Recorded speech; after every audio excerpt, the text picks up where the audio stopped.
Hello tout le monde, j'espère que vous allez bien. On se retrouve aujourd'hui dans cette nouvelle vidéo du journal de chantier pour parler de la prochaine étape de mon chantier de construction. On va parler des fondations.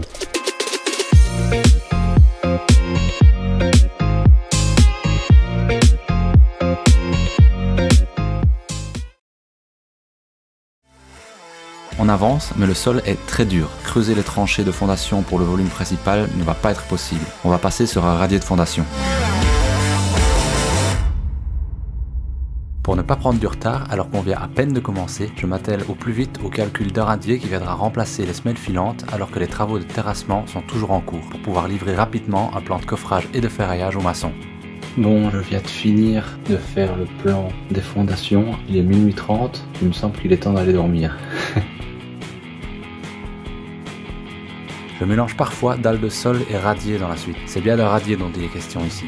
Pour préparer le radier, on retend les fils aux chaises d'implantation, on plombe les positions exactes et c'est parti. La couche en place, c'est un empierrement drainant qui sera sous le radier, j'en parle dans mon épisode précédent. On met en route la pompe à eau, on fixe le coffrage et on compacte une assise de sable. Par-dessus, on déroule des films de polyéthylène qu'on appelle plus communément Visqueen, c'est la marque en fait, qu'on maintient en place avec des pierres. On place ensuite les treillis et les barres d'armature selon le plan de ferraillage.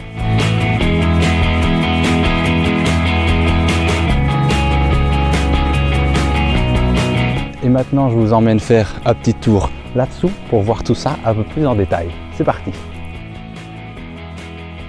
Et hop, c'est reparti. La solution d'une dalle de sol au lieu de semelle filante de fondation, c'est évidemment une solution qui est plus coûteuse et qui est un peu plus complexe à mettre en œuvre. Par contre, c'est un système évidemment qui est meilleur dans le sens où au niveau des fissurations et des tassements, ici toute la maison va être sur un même plateau de telle sorte que ça ne va pas être comme avec des semelles de fondation qui pourraient se tasser à un certain endroit mais pas à un autre et qui pourraient du coup créer des fissures à cause de déformations différentielles à différents endroits de la maison. Ici, toute la dalle va agir comme un grand plateau rigide sur lequel va se situer la maison. Le ferraillage se compose de treillis soudés inférieurs et supérieurs. Le treillis supérieur est maintenu en place grâce à des écarteurs. Ces éléments n'ont pas de rôle structurel et servent uniquement à créer l'écart entre les treillis. Et pour maintenir le treillis inférieur à la bonne distance de la face inférieure du radier, on fait d'une pierre deux coups avec les pierres qui maintenaient le Visqueen en place. En plus des treillis, à certains endroits plus fortement sollicités, on peut avoir besoin parfois de barres supplémentaires. Celles-ci sont ligaturées au treillis pour ne pas bouger au moment du bétonnage. C'est l'ingénieur, donc moi, qui définit ce qu'il faut en termes d'armature. Et ce drôle de truc qu'on voit là, en fait, c'est des armatures de reprise pour l'escalier en béton qui va relier tous les niveaux. Donc ça va être un mur en bloc Stepoc. Donc les blocs Stepoc, ce sont des blocs coffrants, donc des blocs en béton dans lesquels on va venir couler du béton et dans lesquels il va y avoir des armatures. On aura l'occasion de reparler de ce mur-là quand le mur montera. Voilà, vous avez déjà vu ce détail-là. Et j'ai trouvé quelque chose là. Oh, je croyais que c'était une bière, moi.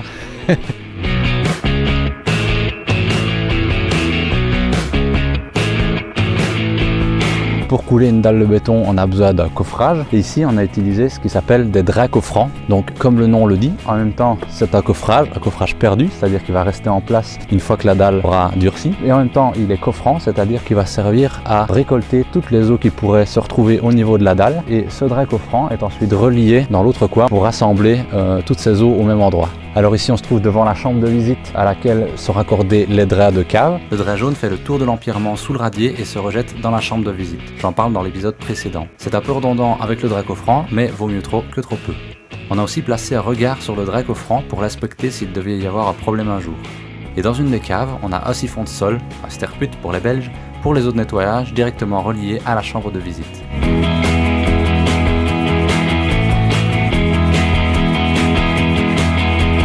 Et cette chose-là, ça s'appelle la boucle de terre. Sur tout le pourtour de la construction, au niveau des fondations, on a un fil de cuivre qui fait le tour et qui va être raccordé à l'installation électrique. Et ça va être ça qui va permettre de mettre toute l'installation électrique à la terre. Et donc ici, il ressort parce que c'est là qu'il va arriver pour être relié au tableau de distribution de l'installation électrique. Et le petit serre-joint qu'on voit là, eh ben, il va finir sa vie dans une dalle en béton.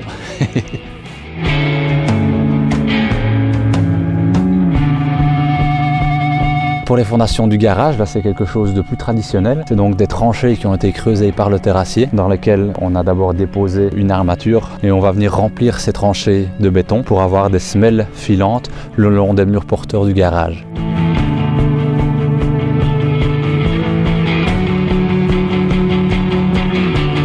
J'en profite d'avoir un bon point de vue pour vous dire que si mes vidéos vous plaisent, si vous aimez mon contenu et que vous voulez voir la suite, n'hésitez pas à me le dire en commentaire, à me donner votre ressenti, ça fait toujours plaisir. Et vous pouvez évidemment vous abonner à ma chaîne pour ne pas manquer les futures vidéos. Yep. Voilà. Donc maintenant toutes les armatures sont en place pour la dalle de sol au niveau des caves et pour les semelles filantes de fondation au niveau du garage. La prochaine étape c'est de venir bétonner tout ça. Du coup avec la magie du montage, on se retrouve la semaine prochaine.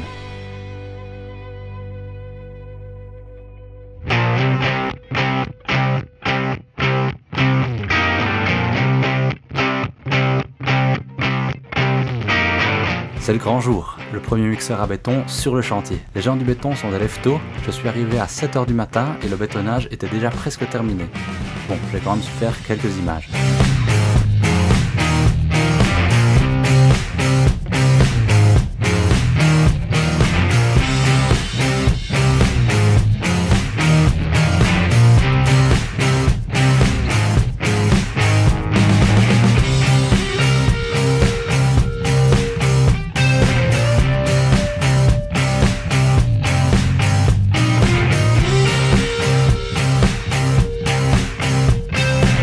En plus ou moins 1h30, le radier de 20 cm et les semelles du garage est écoulé. Ça correspond à environ 30 m3 de béton.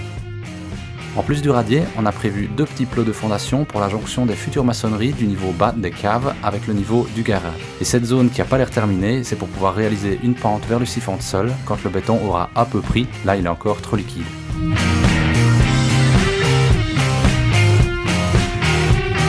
On laisse 2-3 heures au béton pour commencer à durcir et on revient l'après-midi pour le lissage.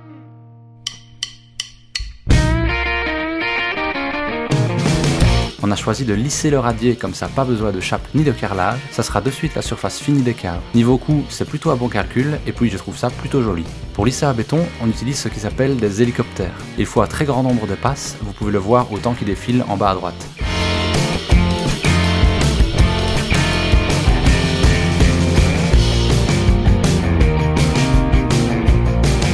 On finit par pulvériser un produit de cure qui forme une pellicule étanche. Ça protège le béton pendant le durcissement et ça l'empêche de sécher trop rapidement et de fissurer. Et portez un masque si vous faites ça vous-même.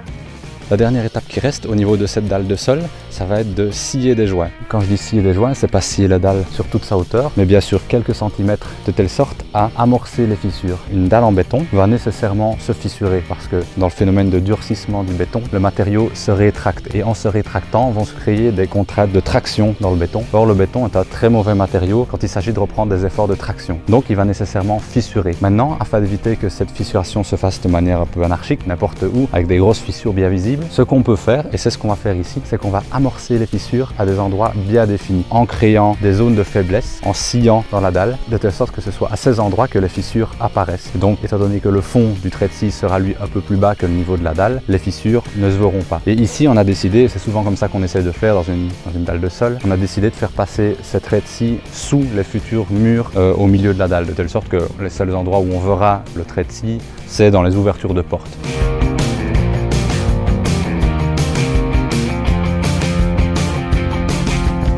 En général, quand on parle de scier un radier, bon, ça fait un peu peur aux ingénieurs parce que normalement un radier c'est un élément porteur uniforme, une dalle monolithique sur laquelle vient s'asseoir toute la maison. Ce qu'on scie en général, ce sont plutôt donc des éléments non porteurs qui viennent simplement créer une assise sur le sol. Moi ici, j'ai quand même décidé de scier cette dalle pour plusieurs raisons. D'une part, structurellement parlant, le radier n'est pas vraiment nécessaire. Au début, comme vous l'avez vu dans les épisodes précédents, c'était des semelles de fondation qui étaient prévues, mais étant donné que le sol était beaucoup trop dur que pour creuser les tranchées pour réaliser ces semelles, on a décidé de faire un radier complet. Donc au final, c'est plus une solution constructive qu'autre chose que d'avoir fait un radier et j'ai donc aucun problème à venir scier les joints, d'autant plus que ce trait de scie va être fait sur les 2 premiers centimètres d'épaisseur. Donc de 1, on restera dans la zone d'enrobage de béton qui est de 3 cm pour ma dalle de sol et on ne touchera pas les armatures supérieures. Donc a priori, il n'y a vraiment aucun problème à venir scier cette dalle. De plus, étant donné que les traits de scie vont être faits sous les murs intérieurs, dans cette zone-là, la dalle est soumise en flexion positive, c'est-à-dire que ce sont les armatures inférieures qui sont soumises à de la traction et la zone supérieure est soumise à de la compression. Donc il n'y a pas vraiment d'affaiblissement d'une zone tendue de la dalle en venant scier les joints à ces endroits-là.